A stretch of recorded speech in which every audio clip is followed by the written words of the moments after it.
The battle for Saturn was over. The void still burned with wreckage and light. Titan survived, but only just. Saturn's rings were broken, the Purist fleets scattered. The Alliance stood battered, bloodied, half in ruin, but it still stood. Elara Myles drifted through the silent corridors of Titan's command dome. Windows cracked, consoles dark, the smell of smoke still lingering. Every sound, every breath felt like defiance. Kiran was gone, thousands more with him, and yet, in the hollow stillness, there was something new. Not despair, not grief, but a heartbeat, quiet, steady, alive.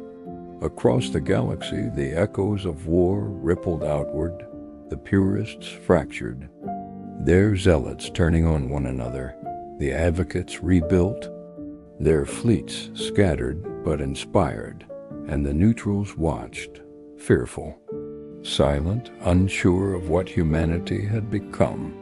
On Mars, the radicals lowered their banners, their rage spent in the fires of Saturn. On Earth, the councils that once preached caution spoke now of courage, and in the belt, miners etched new words into steel. We are not subjects. We are survivors. Elara stood before the broadcast deck one last time. The room was scarred, the glass clouded, the lights dim, but the signal still reached the stars. She took a breath and she spoke. Elara, steady, powerful. This began with a message, a defiance sent into the dark. They told us not to speak, they told us not to rise. They told us not to be. We spoke anyway. We rose anyway.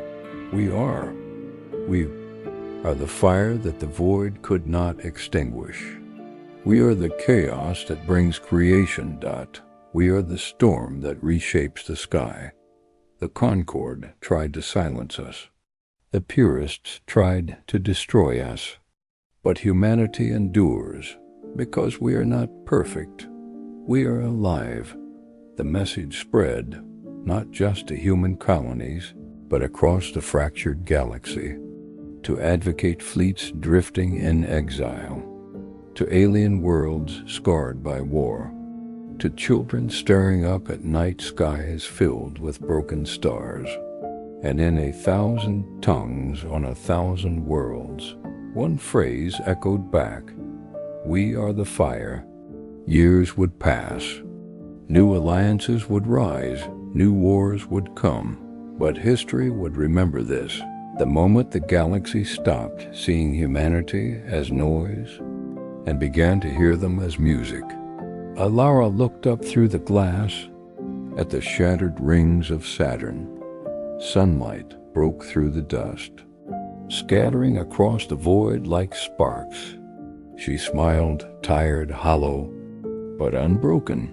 The voice that had started it all whispered one final truth. The galaxy said, "Do not contact," and we refused.